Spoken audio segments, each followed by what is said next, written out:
That beat came because we had some time left in the studio. Because we actually had scheduled studio for him to respit his vocals to the other song on that album. Um, what was the name of it? The other one I had up there. Um, I forget, but it had an orchestra sample. I know what song you're Yeah, talking about. exactly. And so the orchestra sample. So he wanted to go back and respit his verse, and I think he had spit like more than 50, about 100 bars on that bitch, like straight. You know what I mean? So when we got to the studio, we listening to it. I'm like, yo, don't fuck with it. Leave it alone.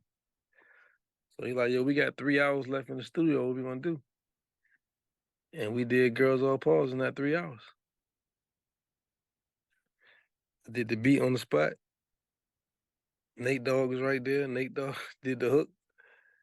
And then they just started doing the verses and we was done. is it the structure of the song is quite it's kind of unusual because it's like I guess it's like 4 bars, then the chorus, 4 bars, then the chorus. Is it interesting structure of the song? I don't know too many songs like that. That was Exactly. yeah, But yeah. it kept it moving though. Yeah, yeah, yeah, yeah, yeah. You know what I mean? So it worked. But that's how that came about.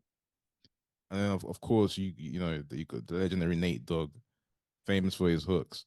I mean, what was that experience like? Nate Dogg, man, I miss him, man. Like he was one of the coolest, bro. Coolest down to earth, man. Funny as shit. A lot of people don't know that about Nate. Nate was funny as hell. But he always had that same stone face, even when he's saying something funny. he made grin for a second, but that's it. But yeah, man, we had a great music relationship. We did a lot of records together. But he just like you can see that, me and Kurupt, we like brothers too. So it's like that's why the record came together so fast. Okay, I see Beats got a question. Go ahead, Beats. Yeah, when you talk about the structure, I always saw that as like a party version of Regulator. I thought it was like kind of mimicking that type of structure of the verses and then the hook coming in, and it always reminded me of that. So I didn't know if that was like purposely done or. Nah, not at all. It just ended up like that. Like there was no record in mind. Like I say, there's no samples. I'm just playing some little guitar shit on the keyboard and trying a new pocket with the drums. I'm just doing shit. Like, and it became like literally to this day, that's the Crip Walk anthem in Cali. Shout out When to they put that, them. yeah, when they put that on, they start walking for real. Okay. Yeah. Okay. No, Um, I mean it was weird though, bro, 'cause they didn't play it on the East Coast at all. So when I went out back on the West to work, we went to the club one night and that shit came on. And I got chill bumps. I'll never forget that night because the crowd went crazy. And then this not uh, getting no burn. Like it's not getting no burn on the East Coast at all. That shit came on in that club and it was like the Benjamins just came on. They started killing that shit. I was like, whoa. And that was like one of the great highlights of my career. I remember that night like distinctly. Just to see people love a record that you thought nobody gave a fuck about. that's interesting. So it got no play on the East, but on the West, it was. Zero. Zero, bro. Zero. Zero burn. Yeah, Of me being course. from Detroit, it was a little video show. They used to play that shit all the time. Yeah, the video used to get some burn, but Yeah. as far as like you going to the club on the East Coast, some shit, and hearing that shit in the club, nah, no burn. That's. I mean, of course, there could be like so many reasons as to why it got no bell on the East. But if we were to speculate, what do you think it was about that song that didn't I make? mean, some records are regional. You know what I'm saying? Like Mm-mm. you're not gonna hear Sugar Free outside of Cali and Texas and shit like that. Like you're not. That's not gonna play on the East Coast because people don't get that like that on the West. So Mm. that was more of a West Coast feeling record. So that's why they appreciated it more than the East Coast. Because the East Coast saw the video, but the record was like, oh, okay, it's cool. But they didn't gravitate to it. That's Rightfully interesting. so. So was it like, how did you make the connect? So obviously, Black Streets. I think that's the East Coast, right? Forgive my geography of America. I'm not sure, but I know it's not on the West Coast. And then you've got the Lost Boys. How did you make the connection to the West, or is it a case of once you're in the industry, it's kind of easy to connect the dots? Hell no, man. Knowing how to move in the industry is a whole nother art form in itself. You know what I'm saying? Just knowing how to navigate, because you can get in some real trouble out here, as you see. You know what I mean? So, yeah, and especially, that was a time when the East Coast West Coast beef was thick. Yeah, of Also, course, of course. you feel me? So the Mm. fact that I'm still flying in and out of Cali, working with Crips, you feel me?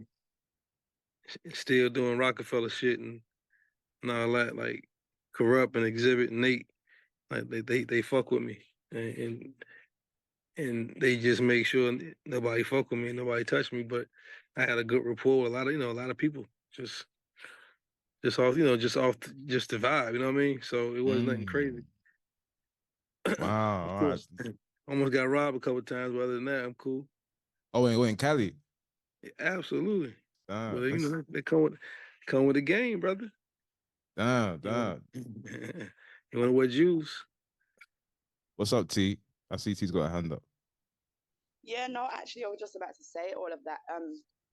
It was probably based on the divide of the East West at the time, right? And then certain things just weren't translated. But then with Bink being from VA, from the South, I think that was probably the kicker because he wasn't from either side. So he can rise up and go on both sides. Do you, do, And do you agree with that, Big? VA No, VA have because a lot of okay. only reason why I don't agree with her is because um, just on the exterior, when you look at somebody from Virginia, they look like they're from New York just because of how they dress. So on paper, yeah, I'm from Virginia and I ain't got nothing to do with this shit. But when they just sizing you up just on eyesight, they just looking at what you got on, like, yeah, this is an East Coast nigga right here. Period. And they just gonna chalk it up. If you got on Tim's, you from New York. Period. That's just how they look at it. You know what I'm saying? So that's and I had to do a lot of that in Cali. They always took for granted that I was from New York. And I had to correct a lot of people. Like then when they hear me talk, you know what I'm saying? And then then they're like, oh, okay, all right, it's all good. I'm like, yeah, I'm not from New York. And we kind of hard on New York people too. And down south, there's a love-hate relationship with New York. You know what I mean? So I get it. Sorry to cut you off, T. What was you saying, T? Oh no, I was just saying that, but I feel like there were a lot of artists from VA that came out, so that as well made a big difference of just Virginia itself, um, the South on the map a lot, and gave a lot of respect to that place. I think over time as well. Okay. Maybe Um, wrong. and, and then one more thing, right? Correct me if I'm wrong, Bing. This was your first hip hop single, right?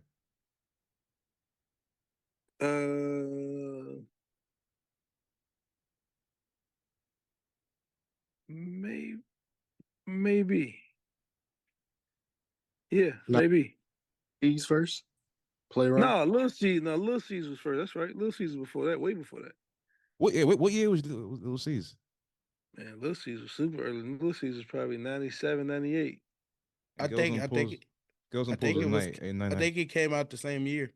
It was probably the same year. I had that little CD. No, it definitely wasn't the same year. Oh, okay, okay. I did Girls Are Paws closer to Blueprint. Oh, okay. And then finally, one more question. Then we move on to the next one, right? Just going back to the structure of the song. You know how I was saying that it's 4 bars, then Nate Dogg with the hook, 4 bars, Nate Dogg with the hook. It just got me thinking, right? To what extent do you offer your input in terms of like lyrical content, lyrical structure, where the chorus should go when you're producing the song, or do you just let the artists do their thing? No, I always point out what my vision of the hook was in the record. That's important to do. So, I give them my vision, and then I back away. And I just allow them to work. Like I don't be over their shoulder, like trying to micromanage the moment. You know, I allow them to get their idea out fully. Only time I interject is when I feel like you're going the wrong direction. So now I gotta stop traffic. I gotta be traffic guard. I gotta get in the street now and blow my whistle. No, stop here. You that way. You that way. Yeah, you this way. Like, you know what I mean? This traffic is just not moving the right way. That this beat doesn't call for this. You know what I'm saying? Can we get more over here? And then I get out the way again. You know what I'm saying? But it's just a direction thing, I feel. Has there been a situation where an artist reacted negatively, that a particular situation that you can think of, and then? Oh yeah, for sure. I mean, because you got some people that just so used to just working in their room by themselves and just thinking they can just take somebody, you know, take the beat and just whatever they say on it is on it. It's like, no, just like you can tell me you don't like the beat, I can tell you I don't like the song. So it got to be a give and take situation. You know, and so it's like, and that's just I mean that's only how strong you are with your integrity or whatever with the music, and it got to be something super drastic for you not to put the record out at all. You know what I'm saying? But it's like when you know something ain't moving right on your record, it's like, do you allow that just because they're gonna pay you? I can't do it. That's what we call integrity, man. Right. Yeah. Okay. I hear that.